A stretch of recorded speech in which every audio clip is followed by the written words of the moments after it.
You're watching Tennessee Titans today. I am Tom Downey. Before we get into today's show, looking at some position/roster battles on offense, the vast majority of you are subscribed, do not have your notifications turned on. You are not part of the Noti gang here at Chat Sports, meaning we put out a video, you may or may not get a push sent right to your phone saying, hey, video's out. Get that changed. When you first subscribe, that little bell icon, click it again. Change it from personalized to all. That means you'll get a push every single time we do a Titans video. Join the Noti gang here by doing that right now.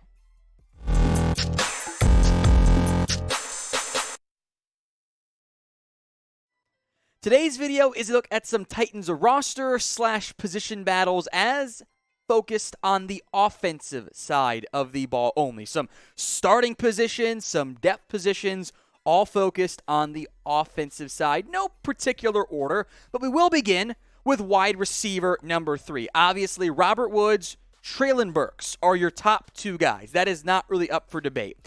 I am of the mindset that third spot is a little bit unclear. Nick Westbrook-Ikhine could be that piece.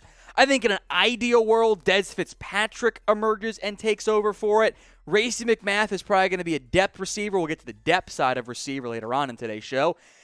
And Kyle Phillips, for me, sorry Mason Kinsey, is the other name to keep an eye out for. Westbrook-Ikhine, Dez are more outside guys. Could maybe give NWI some slot reps. Kyle Phillips, meanwhile, is a pure slot. My real question is this.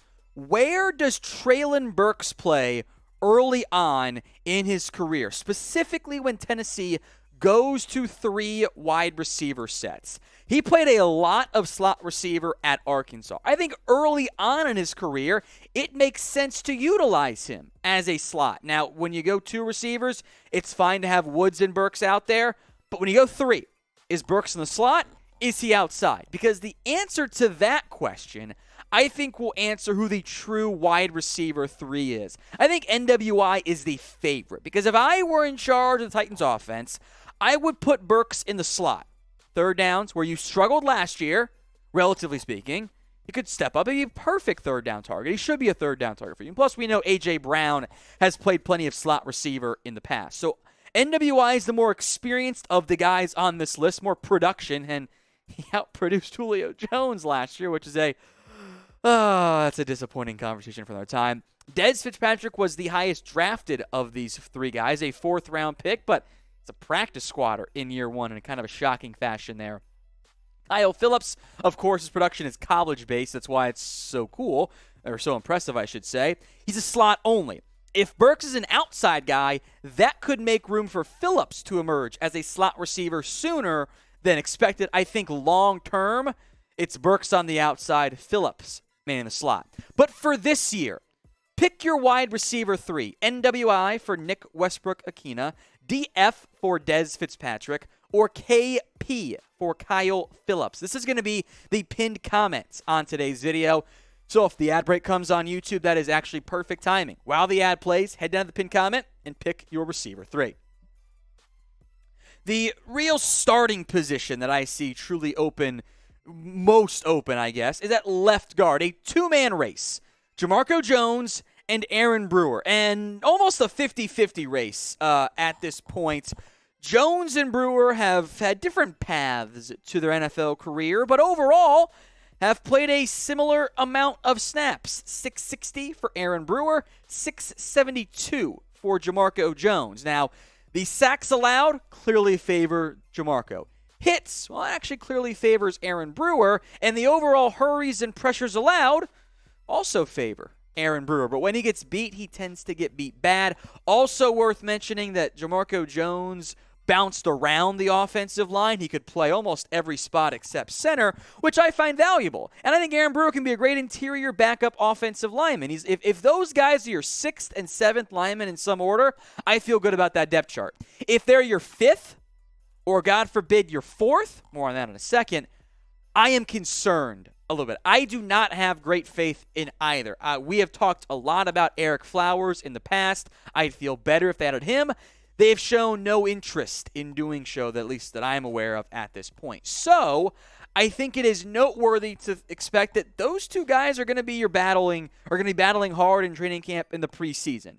And for a team that wants to run the football a lot, you need them to play well. So that's going to be the one spot I am most locked in on at camp of like, how are they looking? How do they fare in the preseason games? In the meantime, pick a left guard who you think wins the job. J for Jamarco Jones, who has been the healthier one at minicamp OTAs, or B for Aaron Brewer, who might actually be your betting favorite. Sound off in the comment section. From left guard to right tackle. And this is a battle, but I'm not sure how open it is from a starting position perspective. I fully expect Dillon Radunz to be the guy for Tennessee because, quite frankly, you need him to be the guy at right tackle. You spent a second-round pick on him. I know he did not play much at all last year. When he did, it was not the best production out there.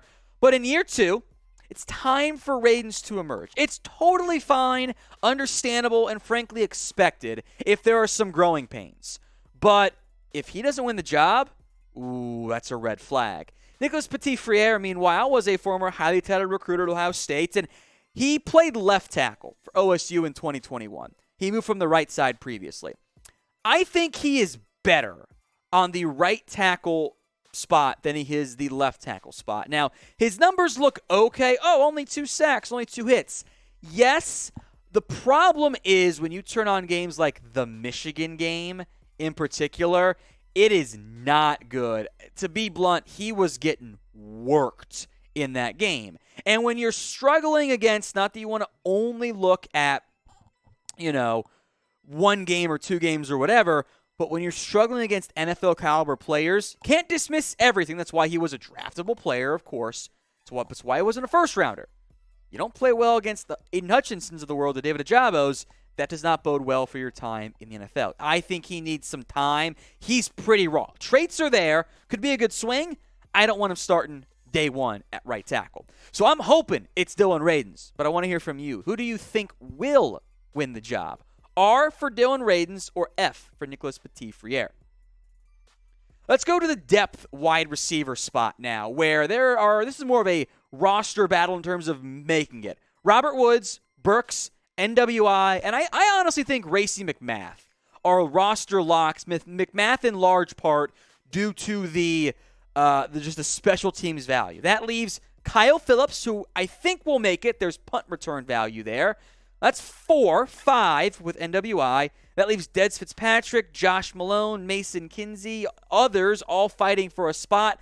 Josh Malone is the name to keep an eye out for. A little bit older, hasn't done much in his NFL career, but there was a steady stream of praise for Josh Malone coming out of OTAs and minicamp. And in general, what I look for when you're getting like praise and reports from OTAs, minicamp, let's get to training camp too, it's the phrase of steady drumbeats. When you're consistently hearing the same thing over and over again, that's typically a sign that it's not a one-off. That means the team likes him, that there is something to this. And Malone flashed early on, and there was a consistent, steady drumbeat of that praise. He has a tough path to make the roster, don't get me wrong, but he was off to a fantastic start early on, OTA's minicamp. So make your predictions. Will Josh Malone make the roster over someone like maybe a Dez Fitzpatrick? Y for yes, N for no. Sound off in the comments.